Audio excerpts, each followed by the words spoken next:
Hey guys, uyu munsi mbakiriye nta bintu byinshi. Nari ngiye kweditinga video yanjye mu kanya, vlog nagomba gupostinga no munsi kwa gatandatu. Mumeruka postinga video ivuga kuri update za immigration ya Canada. Nari mfite iyindi video ngomba gupostinga nyine ya vlog. Ariko my friend, tell me why. Sinzi muri telefone nafashe nabi, ariko nsanze nyine ari nta kigenda. Forma nayifatiyemo banza sinzi, nafashe CapCut ngo editing nsanga nayifashe nabi, video yari ihagaze the whole time kandi ntago yabiri enjoyable nyine iyo umuntu yafashe video nabi. Muri make ntangiye vlog nshyashya, vlog bushize mu rwango nyine nayiluzinze nta kundi. Dukomereze hano rero. Nari ndimo ndakoresha telefone yanjye ariko irazimye, so nari ndimo ndababwira nti niba wifuza gukora content creation, nimba wifuza kujya muri content creation, genda kwankuraje kabisa. Harimo amafaranga ku bantu batuye mu Rwanda byagufasha, ku bantu bari nahangaha yenda ushaka kwibwira ngo $100 iki, kuko ari ibintu bitwara umwanya munini. Urumva biba bisaba ko uba ufite kandi kazi cyangwa se gukora ikindi kintu kikwinjiriza amafaranga. Rero ndabyumva ko ushaka kwibwira ati $100 ku kwezi nta kigenda. So yeah, go for it and stick to it. Muri makeya struggles zo creating a content nizo ngizo ushaka gufilma ibintu ugasanga nta gifite à la fin kandi warataye igihe kinini uri gufilma. My friend, nari ngeze kuri level yo kweditinga yari footage cyangwa se urana ama video nyine wagiye ufata, iyo yashyize yose hamwe byanterezaga iminota 47. My friend, tell me why yose yari ama video yagiye afatwa muri kamera ihagaze cyangwa sinzi ukuntu byagenza.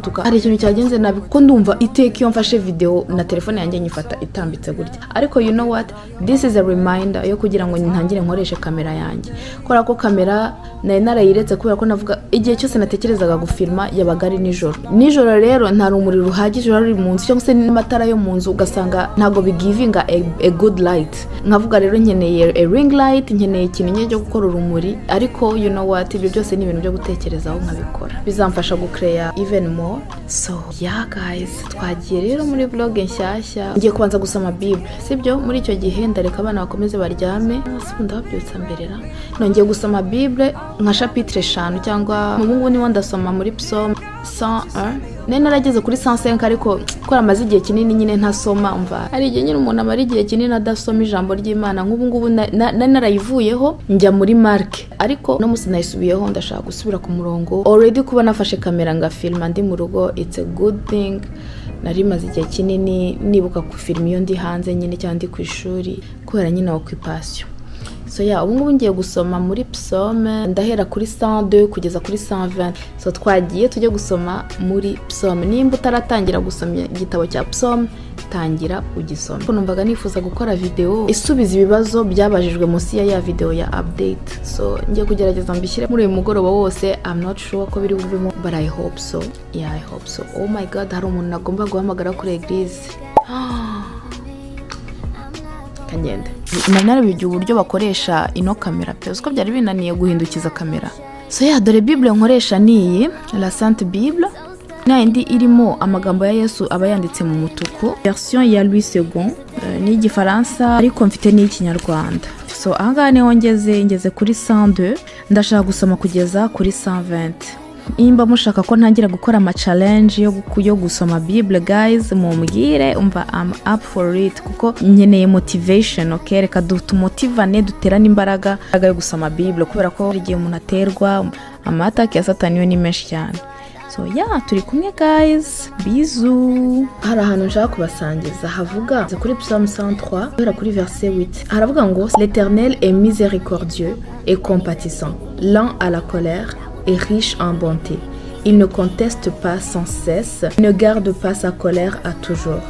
Il ne nous traite pas selon nos péchés, il ne nous punit pas selon nos iniquités. Kubera ko you guys, ibaza Imana iduhana kuri buri cyaha dukoze. Hari ukuntu njya nifata gutya nkarakarira umwana wanjye yakoze nk'ikosa nkamurakarira. Ari abantu bambona gutya kuri YouTube bakagira ngo guys nanjye hari igihe ngera nkarakara, hari igihe nyine ndakarira nk'umwana nkaguma nkamurakarira nkakomeza nkamurakarira. Ariko Imana iratubabarira, ibaza yaduhaniraga buri cyaha dukoze. Imana ikakubwira wikora kintu ukagenda akaba ari cyo ukora exactement, kikubwiye ngo ntugikore akaba ari cyo ukora. Binyereka ukuntu Imana ari nziza. Hari n'igihe umuntu agenda akishyira akishyira muri coin akavuga ati none Imana ishobora kuba yaranyanze, ukumva ufite n'ubwoba bwo kuyegera, ufite n'isoni zo kuyegera. Rero uyu murongo uvuga ngo ne garde pas sa colère à toujours, ntago ari Imana ikomeza kwibutsa icyaha wakoze. Rero ugasanga niya guilt ufite ahubwo noneho ikwelwanya ku Mana.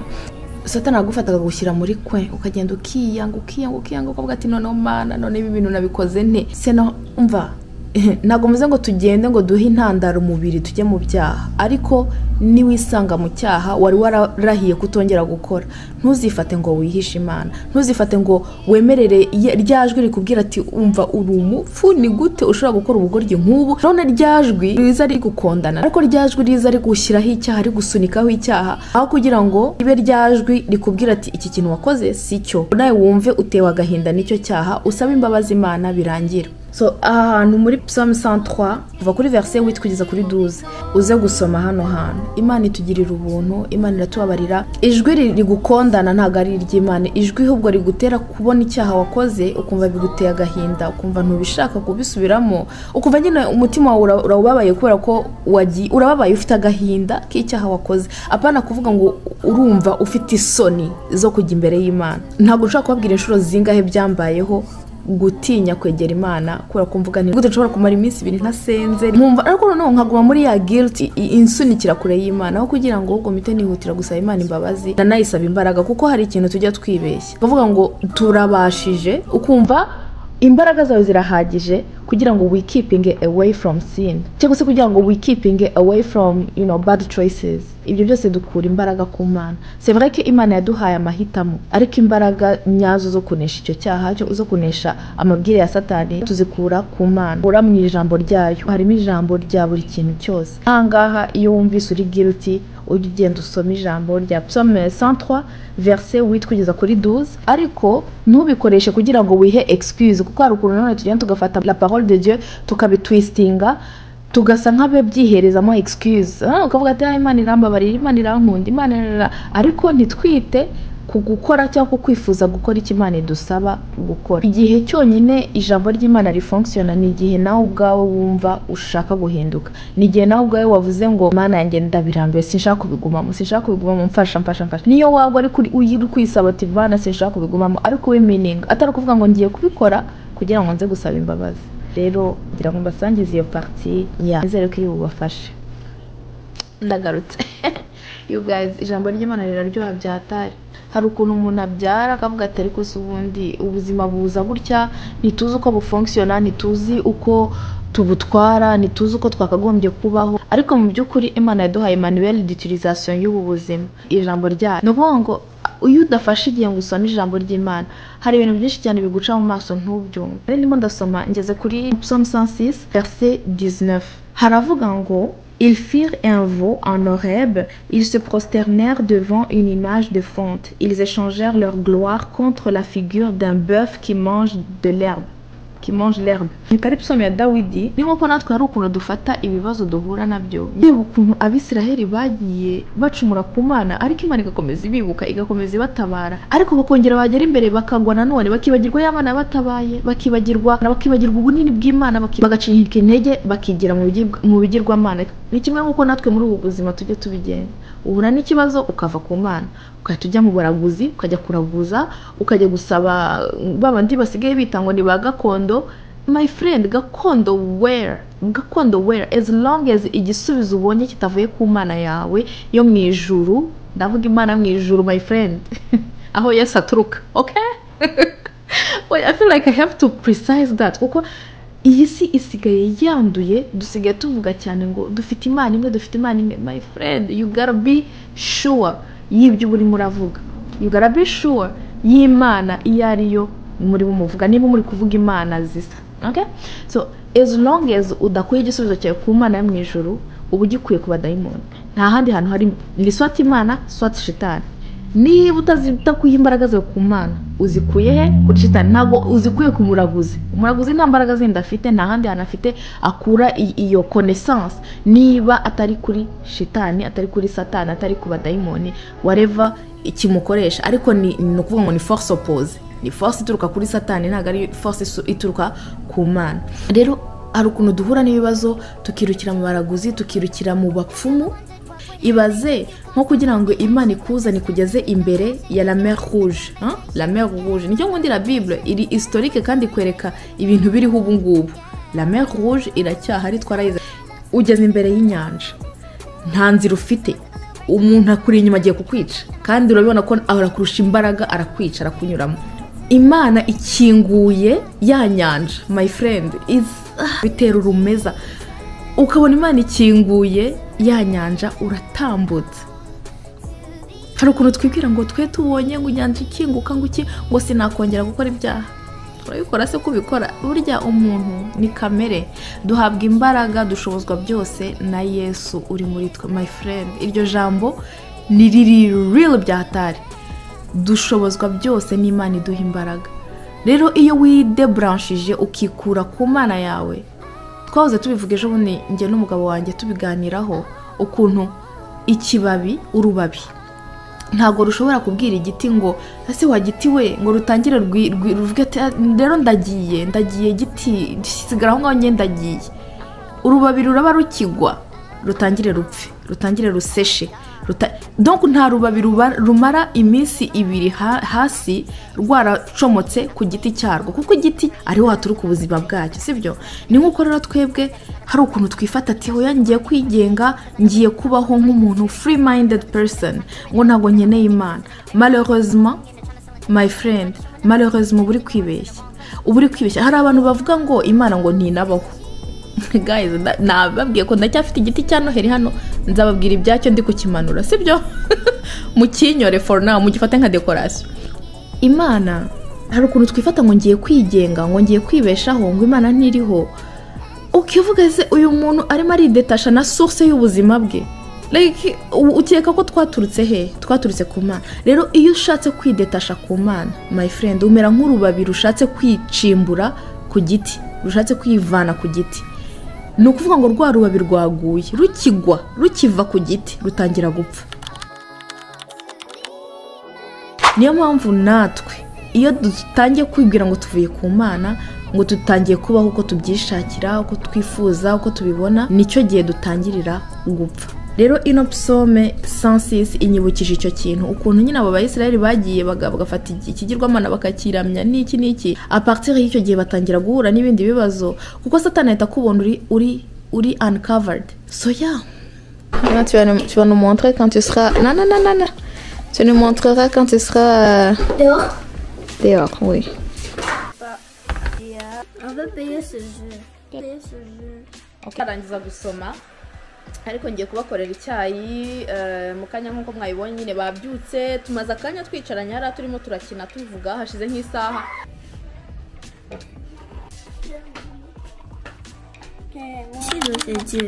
Je veux voir comment ça bouge. C'est l'esprit qui décide, c'est Dieu. Qui décide de faire quoi? Dans le paradis? Si sur terre tu as fait des mauvais choix tout le temps, tu as fait mal aux gens, comme le pharaon qui frappait les gens avec des cordes, il va devant Dieu, et Dieu a un livre où c'est écrit toutes les bonnes choses, que tu as fait. There is no light. Guys, mutega amatwi ntago muri kutubona ariko mutega amatwi. Oh my god, donc chaque personne, maman, tout le monde sur terre, ils ont un esprit en eux. Yes. On ne peut pas le voir avec les yeux, c'est Dieu qui peut le voir. Donc quand le jour où on va comme retourner au paradis, c'est là où on ne va pas aller avec le corps, on ne va pas prendre notre corps, on va aller avec l'esprit. C'est l'esprit qui va monter au bout. Pourquoi le corps il peut être pourri? Le corps, en fait, Dieu va nous donner un autre corps au paradis. Quand on va aller au paradis, ça ne va pas être un corps comme celui-là, qui est fatigué, là, qui peut se couper. Qui tombe malade. Tombe malade, ou des dents qui tombent tout le temps. Ça va être un vrai corps qui est comme avec, que Dieu va faire, qui va être parfait. C'est très beau. Hein? Oh, très très beau. Magnifique. Très beau. Tu vas être comme, tu vas briller là, comme si tu étais une étoile. Yeah. Puis c'est ça. Quoi, Dieu peut faire n'importe quoi? Bah, Dieu, c'est lui qui a créé tout. Il a créé les étoiles, il a créé les galaxies, il a créé les planètes, les humains, les animaux, les Papa, pourquoi tu n'allumes pas? Je suis en train d'abord d'expliquer pourquoi. Parce que Réal a demandé est-ce que Dieu, c'est comme un esprit. J'ai dit, Dieu, il est esprit. Dieu, c'est lui qui a créé tout. Ouais. Même nous, on est des esprits. Est-ce que vous avez des petits esprits? C'est ça. On est des esprits qui ont été... Dieu nous a pris comme ça. Ouais. Il a pris notre esprit comme ça. Il l'a mis dans ce corps-là. Il était devenu Uriel. Il a pris un autre esprit. Boum, il l'a mis dans le corps et c'est devenu maman. Aziel, pour moi aussi. Mais on est des esprits d'abord avant d'être des humans. D'accord. Avant d'avoir le corps. Ça veut dire que chaque personne est un esprit. Ça veut dire que Dieu, il vient en premier dans la vie. Oui, c'est Oui. lui qui a existé longtemps avant tout. Puis c'est lui qui a créé. Il a regardé comme ça partout. Il est comme, je vais créer les planètes, je vais créer les Comment animaux. Dieu a et tout. été créé? Lui, il n'a pas été créé. Il était là avant tout. Et il n'a jamais été créé. Comment? Il a toujours Il existé. a toujours existé. C'est Dieu. Il ne peut pas être créé par quelqu'un d'autre. Parce que Ça, s'il c'est est une créé par question quelqu'un là d'autre... que tout le monde il voulait savoir du monde. Exact. Parce que même nous, quand on était enfants, on se posait la même question. Mais qui a créé Dieu? Mais après, quand tu lis la Bible te montre que Dieu, il n'a pas été créé. Que ça? Il est l'alpha Très et l'oméga. très longtemps. Ça veut dire il est les débuts et la fin. Juste le monde. Tout. Pas seulement les humains. La terre. I have seen the oppression of my people in Egypt and have heard their cry. Stop it! Leave that man alone! So I have come down to deliver them out of slavery, to bring them to a good land, a land flowing with milk. Il y a du feu dans l'arbre. Et il y a du feu. L'arbre pousse. Il y a du feu dans l'arbre pousse et ça brûle même pas. Comment ça pousse? Eh oui, hein, ça brûle même Ça, pas c'est le là. pouvoir de Dieu. C'est le pouvoir de Dieu. What to say? But I was their enemy. I was the prince of Egypt, the son. Là, il est en train d'envoyer Moïse. Il dit, retourne en Égypte. Va chercher mes enfants. mes enfants et tout le monde qui est là-bas. Et lui, il a peur. Il est comme, mais je peux pas retourner là-bas. Ça fait longtemps que j'ai quitté là-bas. Man who slaughtered their children. You've chosen the wrong messenger. How can I even speak to these people? Who made man's power? Who made the deaf, the mute, the seeing, or the blind? Did not I? Now go! Oui, fâché. Ouais, Dieu, il est comme, arrête de discuter avec moi. Quand je te dis, vas-y, faut aller faire ce que je te demande. Non. Puis là, Dieu lui dit, ok, n'aie pas peur. And to go to the king of Egypt. Vas-y là-bas. But Pharaoh will not listen. C'est comme si Dieu l'a dit, qui a fait le ciel et la terre? Qui a créé l'humain? N'est-il pas, est-ce que c'est pas moi qui a fait tout ça? Alors tu dois me faire confiance. C'est pour ça qu'on ne doit jamais douter de Dieu, parce qu'il est capable de tout. Take the staff in your hand, Moses. With it, you shall do my wonders.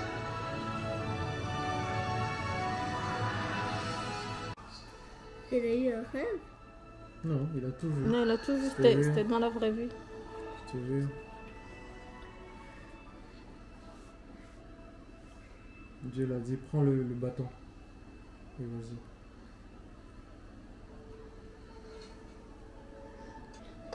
Est-ce que l'avenant ça peut revenir à serpent? Quand il va arriver là-bas, en Égypte.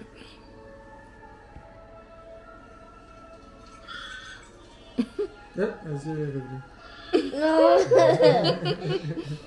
Non, c'est papa est revenu.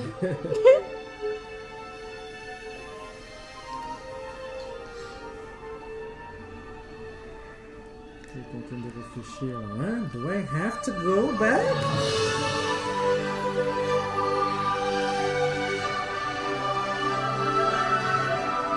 Il va dire à sa femme, Dieu m'a parlé, j'ai vu Dieu.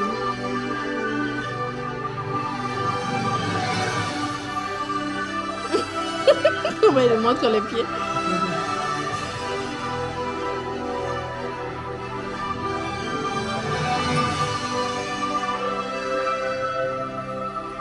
Est-ce que sa femme, Hein? est fâchée? Il est triste. Pourquoi? Parce que c'est des mondes, elle a peur que le pharaon fasse mal à Moïse.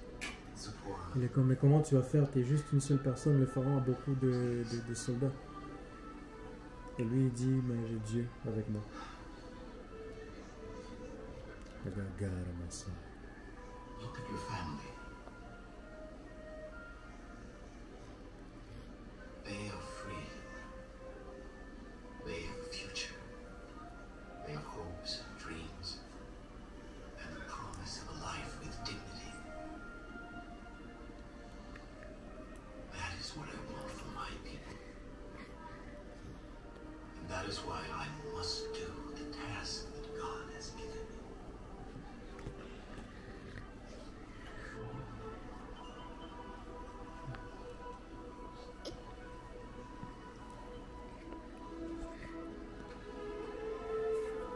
I'm coming with you.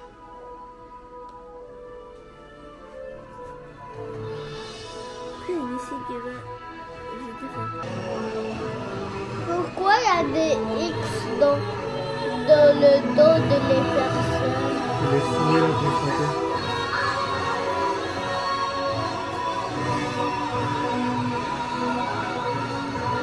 Hey guys, merci beaucoup kuba mwarebye ino video mukayigeza ku musozo.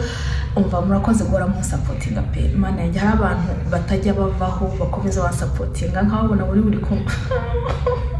Ari igihe kose bivuga ngo mumenye ko kwijugunya.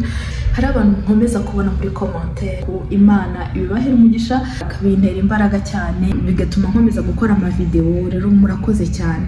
Muri video y'ubutaha donc video izaza je pense que nzayishyiraho nk'ejo kwa gatandatu cyangwa ku cyumweru izaza isubiza ibibazo nagiye mbona muri ya video y'ubushize mbaha update zibiri kubera muri Canada bya immigration n'ibiki byose. Rero ndaza gukora video isubiza ibibazo biri munsi y'iriya video. No kuvuga ngo nabonye hano ibibazo byinshi biri interessant kandi byafasha abantu kuza cyangwa se gushaka ahandi bajye.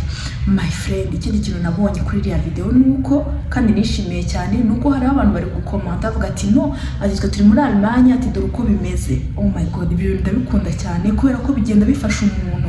Nukuvuga ngo ngiye nshobora gukora recherche ariko wowe uhibereye ubizi kundusha ubizi kurusha na internet nagiye gukoraho recherche urumva kuko ibintu ngenza ko babwira ntago ari ibintu mba narabayemo byose sibyo. Hari ibyo mba narabayemo ariko hari n'ibyo ngomba gushakira kuko sinabaye muri situation zose muri experience zose.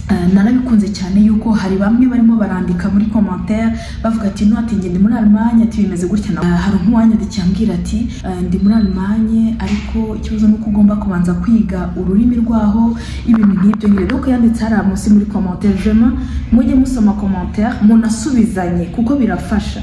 Hari n'undi wambajije ikibazo kijyanye tuvuge niba wari declare hano warangiza ugasaba résidence permanente uyisabira umuryango wawe barakwemeye ukaba wibaza niba aya ma règlement mashyashya ari bukugireho ikibazo. Hari undi muntu urumva mu bandi bantu bari bagiye video yaragiye munsi ya commentaire ye aramusubiza kandi ubwo urumva ngena ari kujya kureba icyo kibazo cye nkajya kugishakira igisubizo muri kuri internet nyine nkajya gushaka kuko yari situation ntigeze mbamo. Ubwo rero kuba wabundi yarahise asubiza mugenzi we munsi byarafashije cyane. Rero abo bantu bombi ndabashimiye cyane kubera franchement birafasha kandi bigenda bisubiza umuntu ugasanga n'umuntu agize igisubizo vuba ugasanga sintinze musubiza sintinze mbega ntategereje cyane igisubizo cyanjye hari n'undi muntu wabaye muri iyo situation aramusubije. Rero tugire iyo envie yo gufashanya tugire iyo envie yo kubwirana amakuru nimba uri muri Europe utubwire uko bimeze muri commentaire birafasha biteye ubwoba birafasha cyane. Hanyuma nimba uri muri France tuvuge nimba uri muri Allemagne utubwire uko byifashe utubwire ama programme bifata amaprograma hari afasha abantu. Nukuvuga ngo dufashanye muri commentaire. Nimubona ko umuntu yabajije ikibazo ugifite igisubizo ariko cyanyacyo atari kuvuga ngo ni igisubizo ugiye kumubeshya. Igisubizo cyanyacyo ugenda cyandike hari munsi y'ikibazo yabajije kugira ngo uwo muntu nyine agire igisubizo rapidement. So ndabashimiye cyane mumbabarire mvuze nyine byinshi alafa ariko ni nka conversation tuba tugirana ni conversation tuba tugirana bidufasha kwegera imbere twese no kumenya. Ndimo ndarwana no gucunga niba nta muntu bwinjira muri mu toilette hano aya matuwarete y'ishuri ryacu ahumura neza ukagira ngo abateho parufe n'ibiki byose n'ubwa mbere mbonye ikigo cy'ishuri gifite amatuwarete ahumura. Anyway, murabizi ngiye mva muri suje imwe njya mu yindi so reka dufunge se bya reka dufunge. Merci beaucoup kuba mwarebye ino video kugeza ku musozo. Abayirebye kugeza ku musozo mushyira agatima k'umuhondo, ndagaharaye muri iyi minsi, agatima ka jaune muri commentaire niba mwarebye mukageza ku musozo. Rero Imana ibahe imigisha, ibafashe muri processus zose zo gushaka imibereho hanze y'igihugu murimo. Imana ibagende imbere. Ikindi kandi mbifuriza umva nagakiza pe nagakiza kaba ku mwami Yesu umva ni ko kongera mbifuriza kuko iyo ugafite ubufite byose. Yes, so turi kumwe. Imana ibarinde. Bye.